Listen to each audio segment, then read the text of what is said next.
honorables députés, Monsieur le ministre de la Santé publique, Mesdames et Messieurs les membres du gouvernement, Mesdames et Messieurs les ambassadeurs et représentants des organisations internationales, Professeur Franck, président du conseil d'administration de la Fondation Merck, Dr Racha, présidente directrice générale de la Fondation Merck, Mesdames et Messieurs les conseillers de la présidence de la République et de la primature, Monsieur le délégué du gouvernement auprès de la ville de N'Djamena, Madame le maire de la ville de N'Djamena, Mesdames et Messieurs les membres de la Fondation Grand Cœur, Mesdames et Messieurs les responsables et membres des associations et organisations fêtières, chères sœurs victimes d'infertilité, distingués invités, Mesdames et Messieurs, avant tout propos, je voudrais, au nom de la Fondation Grand Cœur et en mon nom personnel, souhaiter à nos éminents hôtes, le professeur Franck et Dr Racha, ainsi qu'à leur équipe technique, la bienvenue et un agréable séjour au Tchad. Je voudrais aussi leur réitérer toute ma gratitude pour l'honneur fait à notre pays, à la Fondation Grand Cœur et à toutes les femmes tchadiennes. Ce séjour des responsables de la Fondation Merck, bien que bref, aura marqué d'un sceau indélébile le début d'une lutte structurée et organisée pour la restauration des droits de la femme en général et ceux des femmes victimes d'infertilité en particulier. Mesdames et Messieurs, la vidéo qui vient de nous être présentée n'est ni une séquence fiction, ni une série virtuelle. Les témoignages poignants de ces femmes sont le lot quotidien de stigmatisation, de marginalisation, de commérage, de traumatisme, d'agressions physiques et de souffrances psychologiques dont elles sont victimes. Comment pouvons-nous résister sans aucune réaction face à de tels traitements, à de telles atrocités? Comment pouvons-nous rester indifférents à une telle cruauté, une telle barbarie? La femme n'est-elle pas notre mère, notre génitrice? N'est-elle pas notre épouse, notre sœur? Nous ne pouvons tolérer de telles agressivités, de tels comportements. Il est temps que les mentalités changent. Il est temps que certains hommes comprennent que la femme est celle qui mérite respect, gratitude, hommage et honneur. Elle ne peut être chosifiée et considérée comme marasakit, comme certains hommes ont l'habitude de ressaser en longueur de journée. Le président de la République a toujours impulsé pour que la femme puisse jouir de ses droits, de tous ses droits. Et le gouvernement a toujours donné l'exemple.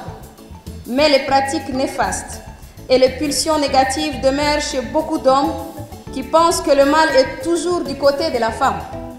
Ce degré d'ignorance doit être combattu et banni de notre société.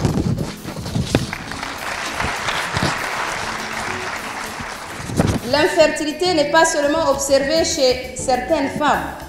Les statistiques ont prouvé qu'elle touche les femmes et les hommes.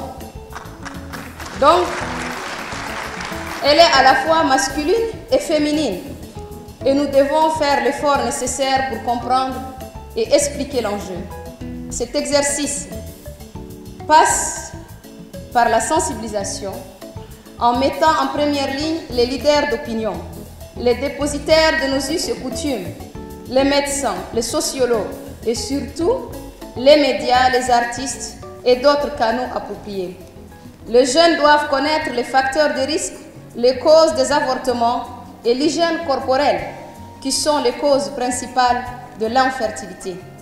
Mesdames et messieurs, il ne doit plus y avoir de thèmes tabous pour sensibiliser, conscientiser et éduquer les femmes.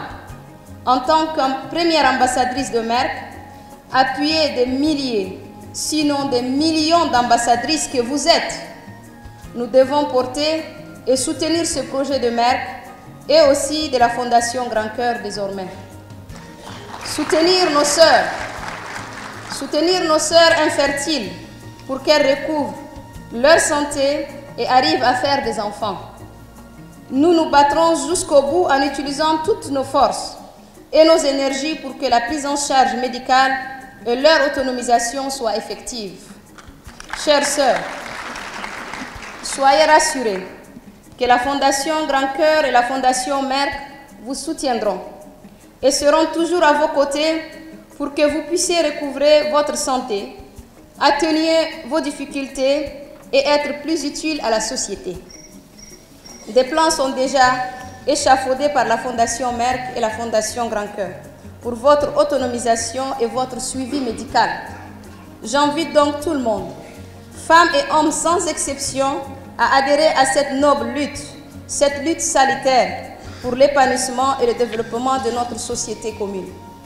Pour finir, je voudrais réitérer ma gratitude et mes remerciements à nos hôtes, à la Fondation Merck pour le programme de formation initié à l'intention de nos médecins dans les domaines aussi sensibles comme l'oncologie pédiatrique, l'oncologie chirurgicale et la fertilité, sans oublier l'accompagnement dans l'exécution des projets pouvant améliorer les conditions de vie des femmes infertiles, tout en souhaitant que les interventions et contributions de nos éminents panélistes qui vont suivre apporteront plus d'éclairage pour une meilleure prise de conscience. Je formule le vœu que la coopération entre la Fondation Merck et la Fondation Grand Cœur se renforce et se consolide pour le plus grand bien de nos sœurs infertiles et de toutes les femmes et enfants atteints du cancer. Je vous remercie.